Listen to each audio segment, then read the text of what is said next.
always get a kick out of motivational speakers. You know, those guys that are always telling you, think positive. You know, look on the bright side. For every cloud, there's a silver lining. You just got to dig for it or have faith in them. You know, the kind of guys that, you know, they come along and they tell you, oh, hey, you know, you got to let me be your life coach. You know, you got to pay me to tell you how to live. Because if I help you to motivate yourself, if I give you the right adrenaline rush, if I tell you the right words to say, the right things to do, you'll be happy and joyful and move on with life, and you won't be stuck in a rut. And so people get caught up into that. They like to be told they look good. Oh, yeah, of course I look good. Yeah, you know, I've got my suit on. You know, I just now got cleaned up, so I look good. But they surround themselves with people that are yes men. You know, the kind of people that always tell you something you want to hear. You know, and that's kind of what a motivational speaker does. He tries to turn everything around so that it doesn't sound so bad, but it sounds like something you want to do or you should do in order to be better than you are. You know, I kind of like God. God's kind of different that way. He kind of knows that who I am, what I am, and where I am. He knows I'm not like, you know, the best thing that ever happened to the world, you know, and probably never will be. As a matter of fact, he knows that given half a chance in 5 minutes alone, I'll stumble and fumble and fall flat on my face. But the motivational speakers, you know, they'll come along and tell you that you could be more, do more, and push you and prod you and get you into focus, you know, to go after something, to live a certain way, to be that person that you could be, you know, be all that you can be.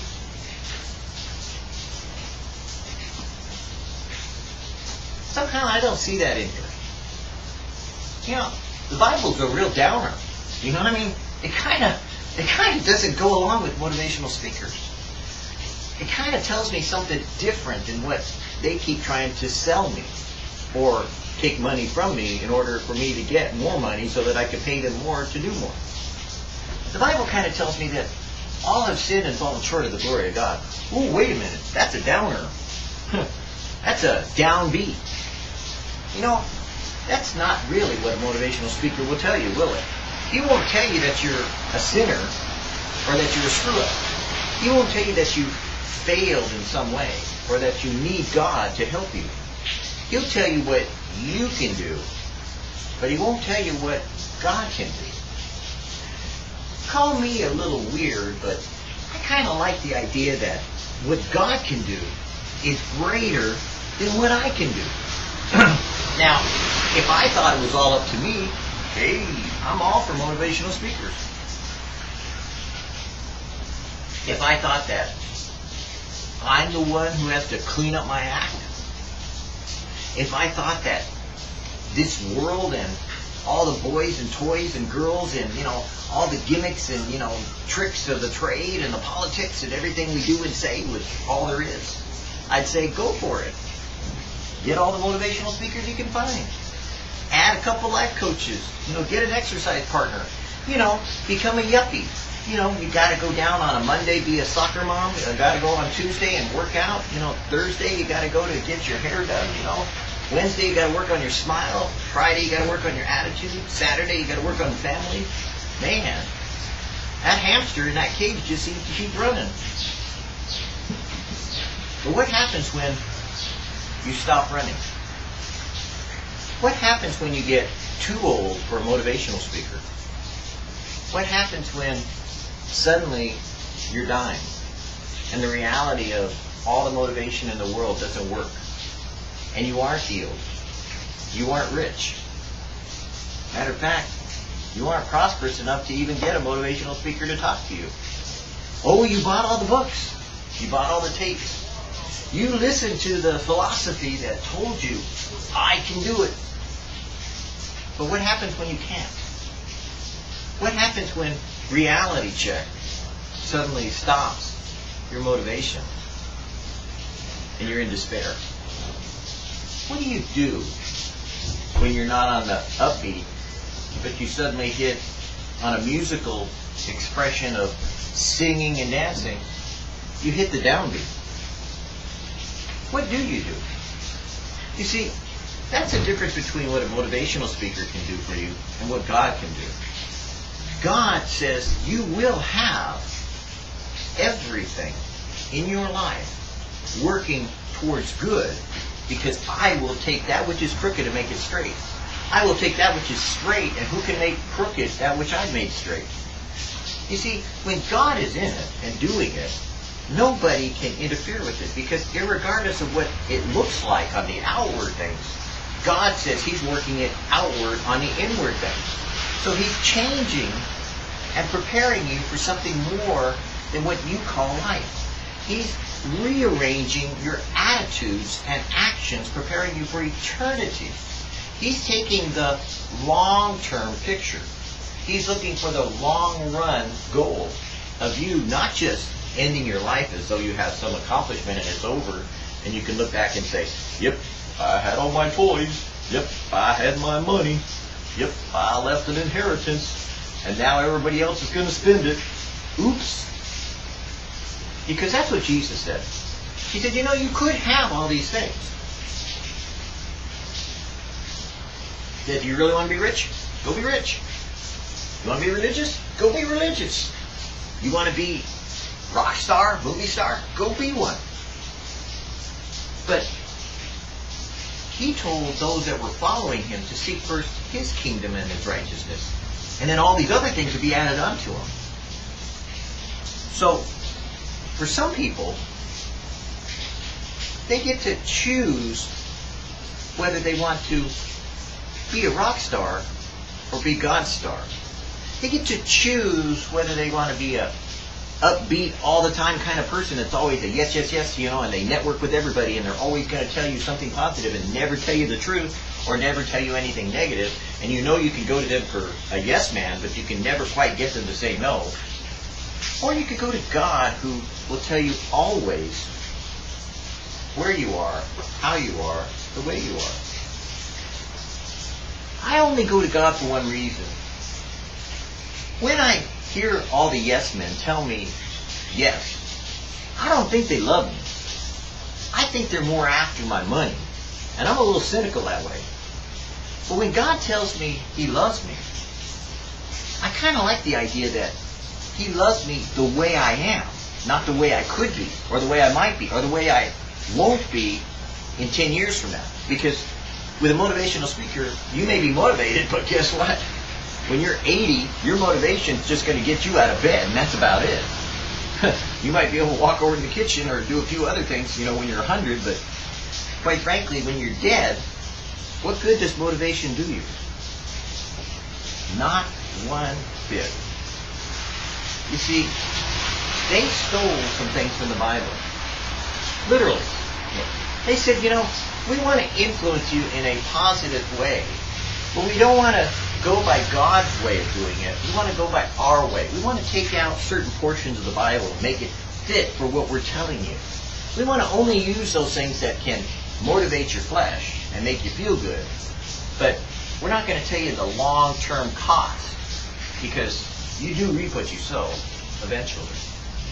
And that's the difference between what God's motivation does for you and man's motivation. Man always looks for the short-term quick fix. Man will give you the drive-through effect. He'll let you get in and get out and get away with what you think you got away with. The funny thing is, though you enjoy it for a season, at the end of your life, when the motivational speakers are dead and gone, when everyone else has left you all alone, when you find yourself broke and poor, no one else is there except God. Because you see, God cares. God loves you. God chose you for purpose. He didn't say, I'm going to motivate you into becoming the best you could be.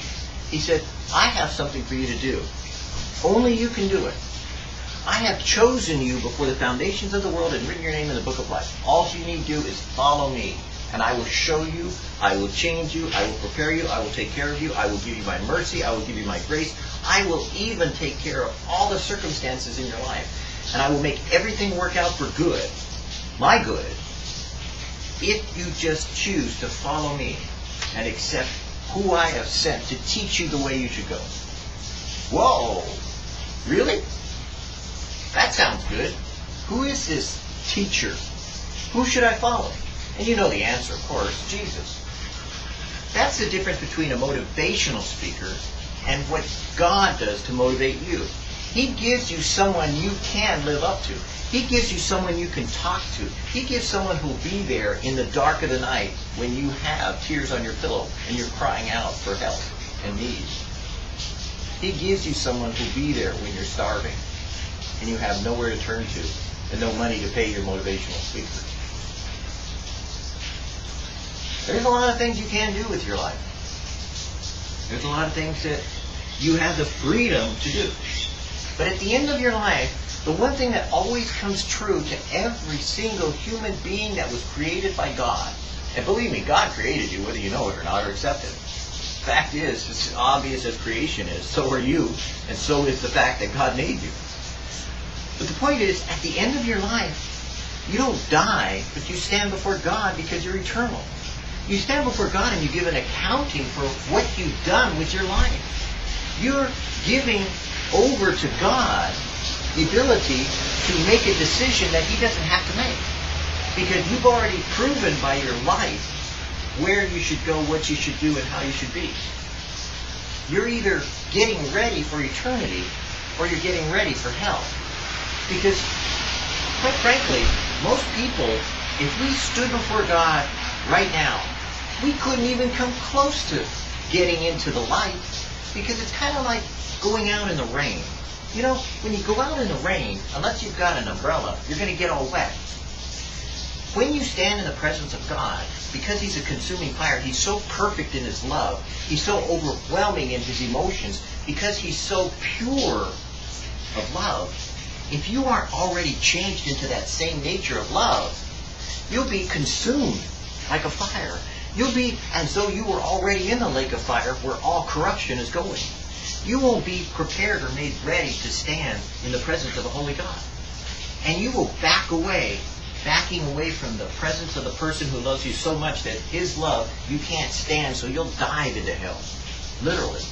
You will choose to cast yourself into a place of torment to be as far away from that purity of love because you weren't prepared for what you actually could have had now with Jesus in you. Because that's what God does. He prepares us for the long term, the long run, the eternal life, the fact that we're going to have life that never ends, the fact that you know there's got to be something more than just what you're living, because obviously, look around you. If that's all there is, it ain't all it's cracked up to be, is it? So you get to choose whether you want to listen to a motivational speaker give you a wonderful life now and pay the price later, because they don't give you that little contract, that God says. Or you can choose rather to get a little motivation, Get up in the morning, take a look in the Bible, read a little bit, talk a little bit, ask God about it, find out for yourself. Is this salvation really of grace? Or is it just a game or a gimmick, some religious idea that somebody made up? You figure it out. That's your responsibility. Because just like looking around at these motivational speakers, you kind of, when you figure it out, you kind of know that it's a hook, line, and sinker. You know that. Come on. You're not stupid. Same thing's true about the Bible. You read it. Read what Jesus said and see what you think. Because once you do, once you begin to read what Jesus said, not what people tell you, not going to church or anything like that, you'll begin to understand something different about what Jesus said, as opposed to what you think He said, as opposed to what you think God is about. Because that's kind of why Jesus came, was that people were saying all kinds of wrong things about God. And He was pissed. He said, look, I sent you, everybody, to tell the truth, and you screwed it up. I'm sending you my Son now, and you will screw that up. But I still love you. I've still made a way for you to be saved and to live eternally, because I'm not going to give up on you. I'm still going to reach out to you with my heart, with my hand, and with my Son. And I'm going to give you my Son as an example, because He will show you who I am. And that's what Jesus did.